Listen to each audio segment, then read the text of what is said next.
ఖమ్మం జిల్లా వేంసూరులో తెలంగాణ రాష్ట్ర ప్రభుత్వం ఎలాంటి షరతులు లేకుండా బేషరతుగా 2 లక్షల రూపాయలు రైతు రుణమాఫీ వెంటనే చేయాలని కోరుతూ మంగళవారం మండల ప్రజా పరిషత్ కార్యాలయం ఎదుట సత్తుపల్లి నుండి విజయవాడకు పోవు ప్రధాన రహదారిపై దేశానికి అన్నం పెట్టే అన్నదాతలు భారీ రాస్తారోకో నిర్వహించారు. ముందుగా రైతు వేదిక వద్దకు చేరుకున్న రైతులకు మండల వ్యవసాయ అధికారి రామ్మోహన్ పొంతలేని సమాధానాలు చెప్పడంతో విసుగు చెందిన రైతులు ప్రదర్శనగా రహదారిపైకి చేరుకున్నారు. రాస్తారోకో నాయకత్వం వహించిన సిఐటియు జిల్లా ఉపాధ్యక్షులు మల్లూరి చంద్రశేఖర్ మాట్లాడుతూ జై జవాన్ జై కిసాన్ అనే నినాదానికి తూట్లు పొడిచే పాలకుల ప్రజా వ్యతిరేక విధానాలపై జరిగే కర్షక పోరాటాలకు కార్మిక వర్గం సిఐటియు అండగా ఉంటుందని, ప్రత్యక్షంగా పోరాటంలో భాగస్వామ్యం వహిస్తూ ఉందని రేవంత్ రెడ్డి మోదీ సర్కార్లు మౌనం వీడాలని అన్నారు. అనంతరం సిపిఎం పార్టీ మండల కార్యదర్శి ఆర్వపల్లి జగన్మోహన్ రావు మాట్లాడుతూ ఎన్నికలకు ముందు కాంగ్రెస్ పార్టీ ఇచ్చిన హామీలు యథావిధిగా అమలు చేయకుండా కొర్రీలు పెట్టడం సరికాదని, పరిష్కారం చేయకుంటే గత పాలకులకు పట్టిన గతే కాంగ్రెస్ ప్రభుత్వానికి పడుతుందని, రైతాంగ పోరాటాలకు సిపిఎం ఎల్లవేళలా అండగా ఉంటుందని అన్నారు. 2 లక్షల పైన అప్పు ఉంటే అట్టి సొమ్ము చెల్లిస్తేనే రుణమాఫీ జరుగుతుందని, బ్యాంకర్స్ వ్యవసాయ అధికారి వద్ద క్లియరెన్స్ పత్రం తీసుకోవాలని చెప్పడం విడ్డూరంగా ఉందని, కుటుంబానికి ఒకరికే వర్తించడం అనేది సబబు కాదని, పాస్బుక్ ఉన్న ప్రతి ఒక్కరికి రేషన్ కార్డుతో సంబంధం లేకుండా రుణమాఫీ చేయాలని డిమాండ్ చేశారు. ఇప్పుడు బ్యాంకర్స్ లెవెల్ మీటింగ్ నడుస్తుంది, స్టేట్ లెవెల్లో 32 రకాల హెచ్ఓడి బ్యాంకర్స్ మీటింగ్ నడుస్తుంది. ఇప్పుడు ఈ రోజు సాయంత్రం రేపట్లో మీకు నిర్దేశాలు వస్తే మీ అందరూ చెప్తాను.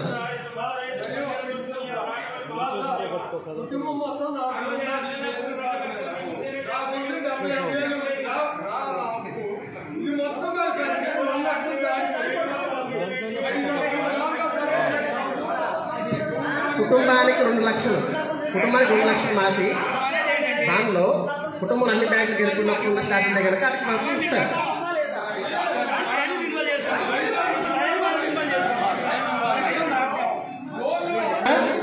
ఏఈఓస్ అందరూ కూడా మీరు చూడండి, మొత్తం కూడా ఏఈఓస్ అందరూ కూర్చోండి.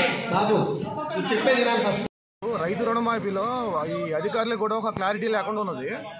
2 లక్షల పైన ఉన్న వాళ్ళని కట్టమంటే వాళ్ళు 2 లక్షల పైన 2000 కొంత అమౌంట్ని వాళ్ళు డిసైడ్ చేసిన తర్వాత 2024లో రెన్యువల్ చేసుకున్నారు.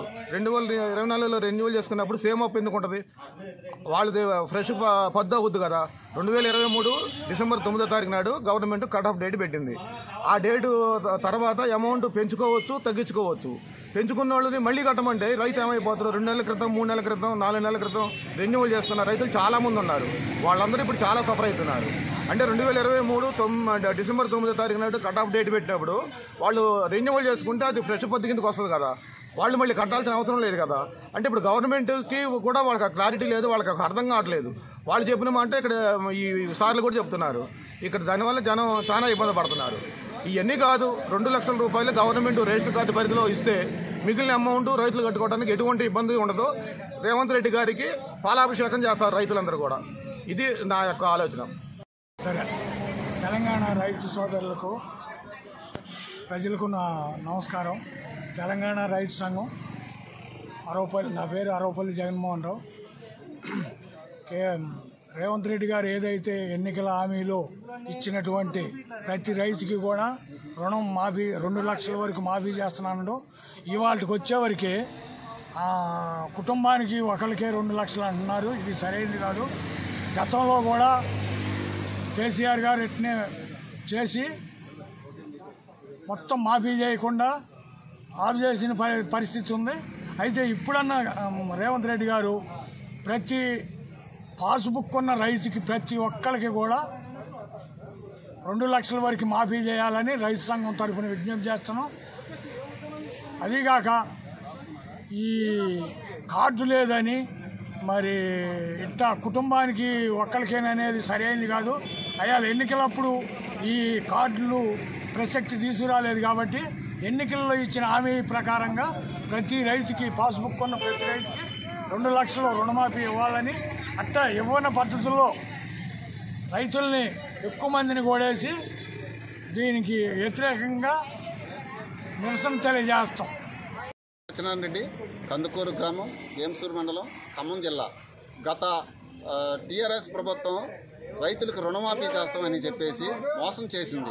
అదే విధానంలో ఇప్పుడున్న కాంగ్రెస్ ప్రభుత్వం మళ్ళీ ఓట్లు అడుకోవడానికి వచ్చినప్పుడు వారు రైతులకి మేము పంటల యొక్క రుణాలు తీసుకున్నటువంటి వాటిని 2 లక్షల రూపాయలు అందరికీ చేస్తామని చెప్పేసి ప్రతి కుటుంబానికి చేస్తామని చెప్పేసి హామీ ఇచ్చింది. అదొకటే కాకుండా 5,000 రూపాయలు బోనస్ ఇస్తానంది పంటకి. తర్వాత రైతు బంధు 10,000 రూపాయలు 15,000 రూపాయలు చేస్తానంది. అదేవిధంగా రైతు బీమా చేస్తానంది, పంటల బీమా చేస్తానంది, ఈ పావలా వడ్డీలు రుణాలను మేము ఇస్తామని చెప్పి ఇన్ని రకాల హామీ చెప్పడంతో మేమందరం మూకమ్మడిగా రైతులు గవర్నమెంట్కి ఓటు వేసి గవర్నమెంట్ని ఏర్పాటు చేయడం జరిగింది. చేసిన తర్వాత మొదట్లోనే ఆదిలోనే కొరిపెట్టడం జరిగింది. అనేక రైతు రుణమాఫీ మీద అనేక రకాలైన ఆంక్షలు విధించిందనమాట. ఈ ఆంక్షలు రైతులకు ఎందుకు? వారు ఇచ్చేటువంటి 2 లక్షల రూపాయలు బ్యాంకులో వేస్తే రైతులు మిగతా వాటిని కట్టుకుంటారు కదా. ఆ బ్యాంకు వారు మాకు ఊకేవ్వలేదు కదా.